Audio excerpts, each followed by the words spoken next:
God, are you Tom Brady? No. Tom Brady. Who's that? And that's me. Hi, I'm Tom Brady, and I'm a crybaby, and I have a butthole in my chin. Butthole? Tom Brady could have made probably the same amount of money as a male prostitute. Trust me, I'm good at math. I hate Tom Brady so much, but I have no legit reason to. He's a nice guy, but I hope they break his legs. Tom Brady was listed ahead of his wife Gisele Bündchen in Forbes' recent list of the 100 most powerful celebrities. But last year, Tom was behind his wife. When asked to comment, Brady said, "Hey, we switch positions all the time, if you know what I'm saying." And then he high-fived the reporter. You, Tom Brady. I hope your dog eats chocolate and gets really sick and throws up on your sock. That's up. So here's my Tom Brady story. I was there the day that Gisele met Tom Brady. No way. I was at the game. She came to the Chargers game in San Diego, and I sit with the Kraft family, and I'm talking to her, and I'm helping her. She didn't really know. She was like, "What is the football?" She was like, I was walking her through it. And then I got to see them meet. I was there. We went down to the locker room. Wow. And I'm telling you, she's beautiful, but then he's beautiful. Yeah. And when they got together, we all just felt so ugly at that moment.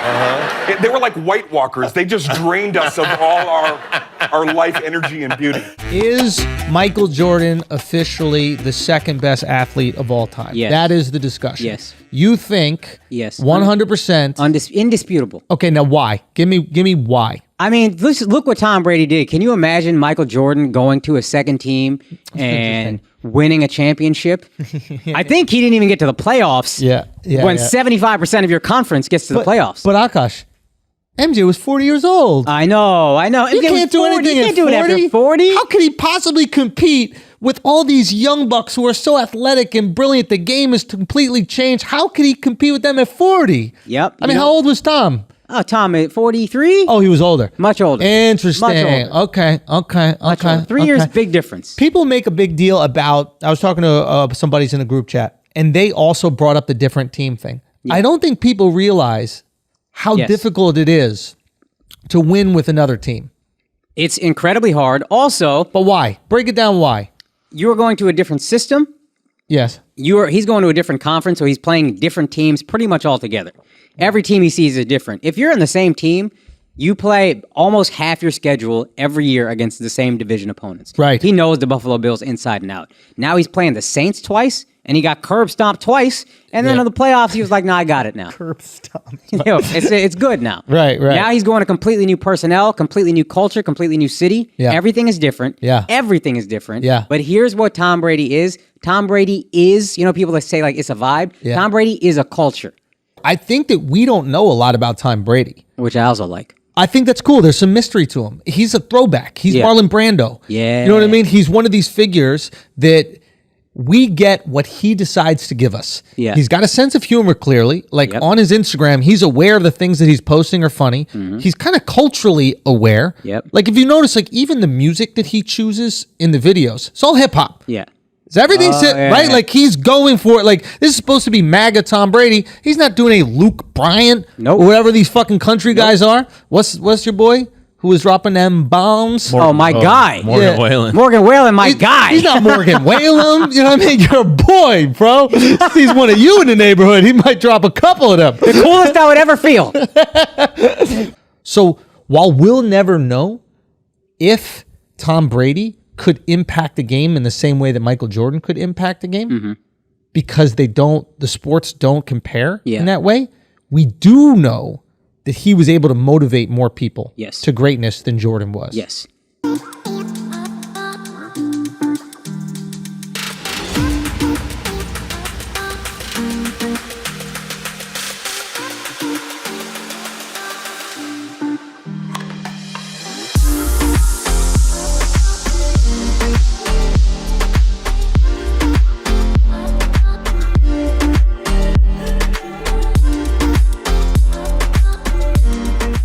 Just smiling ear to ear.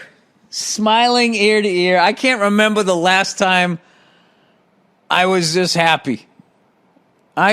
What a Sunday I just had. Woo! I got to tell you, man, I've never been so wrong in my life.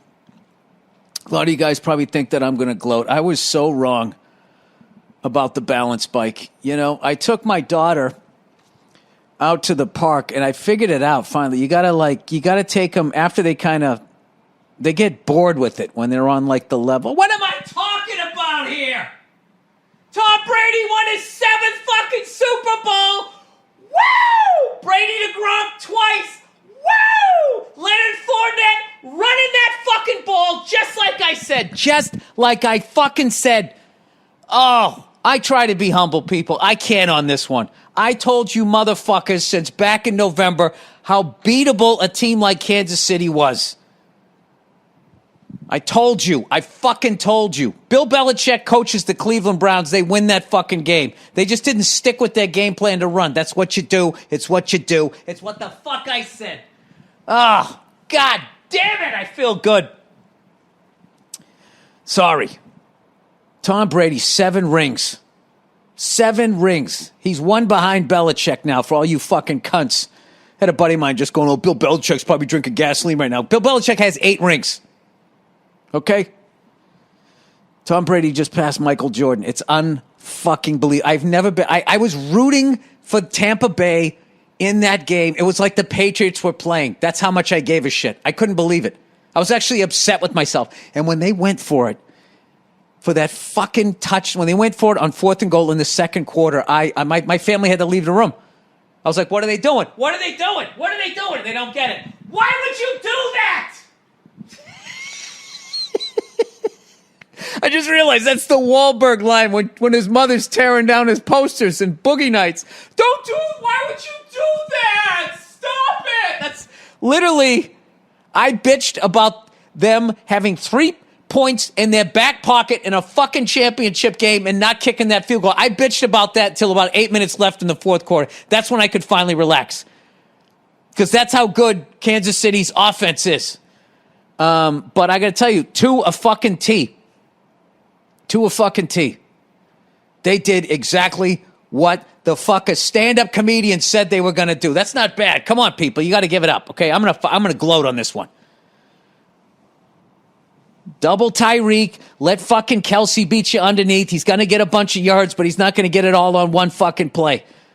Then even if Kansas City comes out and scores quick, you don't lose your composure. Stick with the fucking run. Wear down their fucking defensive line. You're going to be running downhill, getting first downs, chewing up clock in the second fucking half. It's exactly what the fuck happened. Oh, Freckles won some fucking money on that Super Bowl. I bet the coin toss, heads. Oh, fuck, I missed the Gatorade. I said blue Gatorade. I think I lost on that one. I didn't go red. It just seemed too obvious. Both teams had red, you know. And I know that Gatorade didn't make pewter. And the blue I always thought tasted pretty good. Oh, the lime. I should have gone with the lemon lime. I don't even know what. I mean, maybe I won. I have no idea. I didn't even look. I was just so fucking excited. And seeing Brady to Gronk for 2 touchdowns. And then Antonio Brown, who Patriots Nation still loves. Even though you got that victory against the Dolphins, in 2019 or whatever. I don't know. All my Pats friends that are all Pats fans are going fucking nuts. We're all so happy for the guy. So don't believe any of this fucking bullshit. I saw on the NFL Network or some crap. They were like, how do Patriots fans feel? And these fucking assholes already had their minds made up of how Pats fans felt. So they had to look and sift until they find 6 fucking jerk-offs that will say what they wanted them to say. You should have seen these Pats fans. They look like they went to like fucking the Patriots pro shop. They had so much Pats gear on. I'm calling bullshit on it. It's like if your girlfriend broke up with you, then she invites you to the wedding. Nobody says that. Nobody said that. But, they went out and the same way anytime back in the day when they would show a Patriots game, they used to they'd go down to the beach and they'd show like a lighthouse. Like, I can tell you, dude, my 27 years I lived in Massachusetts, the only lighthouse I ever saw was when I came back 4 years later and they built a fake one at Gillette Stadium. Making us all out to be lobster fishermen and tying sailor knots and eating clam chowder, whatever the fuck it is, was, like everybody in New York's going, hey, I'm walking here. I'm holding a hero. And everybody in Philly, all they do every day is just stand in line for a steak and cheese. It's so fucking stupid, but that's what they do. Anyway, I'm all over the map here. I am so fucking happy for Tom Brady, Gronk, Tampa, the fans of Tampa. That was just, Jesus Christ. The amount of Brady bashers throughout the guy's fucking career, I've just never seen anything like it. And this is the one I think that he needed that'll just fight. It'll even shut Jim Irsay up, I think. What the fuck are they going to say now? The guy beat Drew Brees in New Orleans, Aaron Rodgers and the Packers in fucking Lambeau. And then he beat the next greatest quarterback ever, Patrick Mahomes. Fucking unbelievable. Unbelievable. Reminds me of when Eli and the Giants beat the Patriots, undefeated Patriots. They beat Dallas in Dallas. They beat somebody, a wild card team, I think, and they beat somebody else. I think the Cowboys in Dallas. And then they beat the undefeated Patriots. Just as far as undeniable championships, I put it up with those 2008 Giants. And I never thought the 2008 Giants got their due because it wasn't that they won. It was that the Patriots lost because they were undefeated. And I really feel if we had one loss and went in there, they would have got the respect they deserved. And God knows Eli never did with the fucking New York media. They used to talk about that guy, right to the end of his career, like he never won anything. I don't know. It's weird. It's a weird. The East Coast media is brutal. It's fucking brutal. Boston is just as brutal. At least it was when I was there. So, God damn, what a fucking game. Just to watch them execute it so fucking perfectly. The whole Patrick Mahomes to no touchdowns, no touchdown passes. He had like 100 yards in the first half. It was just textbook. Okay? So there you go, all you young football fans. Remember this Super Bowl. Okay? I'm not taking anything away from the Chiefs, but I'm telling you, when you have an unbelievable offense but only a decent defense, you are beatable. And the deeper you go into the playoffs, the more beatable you are because the better the team you play. Week after week after week. And they finally, everybody knows how to beat them. The AFC just does not have a fucking team either with experience. Cleveland is the fucking team. Let me tell you about a story so true. We're showing me style and it's all so cool. It's about a garment torn and frayed. Getting this threads, the story conveyed. Walking down the streets with holes in my teeth. These red things here are part of me, you see. It ain't about the brand or the label it holds. It's about the journey, the stories it unfolds. In these ragged clothes, I find my voice. A testament to resilience, my choice. From the streets to the stage, I rock my style. In my tattered shirt, I walk that mile.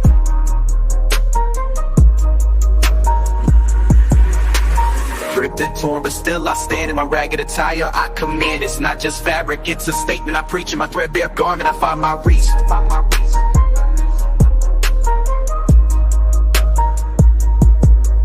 From the barrio to the bar, I make my mark. In my worn out jeans, I leave a spark. And they call it rags, but I call it art. In every stitch and tear, I play my part. It's the struggle of the streets, the hustle so real. In my tattered jacket, I seal the deal. A symbol of defiance against the status quo. My passion of pants, I let it show. It's not about the riches or the wealth I lack. In my faded hoodie, I stay on track. It's the heart of the hustle, the grind each day. In my worn out kicks, I find my way. Ripped and torn, but still I stand. In my ragged attire, I command. It's not just fabric, it's a statement I preach. In my threadbare garment, I find my reach. So here's to the ones with the clothes that tear. In our patched up attire we have, so let the world see our garments worn. For in our rags, our stories are born. In the language of the streets we speak. In our torn up clothes we find our peak. Team. With the right coaching and a little more experience can match up with a team like that. And as I said, I saw the fucking You just saw Tampa Bay beat Kansas City. You saw the Giants beat the undefeated Patriots in 2008 or whatever the fuck it was. 2001, you saw the Patriots beat the greatest show on turf. You saw the Dirty Birds beat the 15-1 Vikings. Fucking Randall Cunningham and Randy Moss looking like juggernauts went into their own building and beat them. All the way back. Run and gun Bills. Giants beat them. Fucking Elway with all his fucking receivers. Giants shut them down.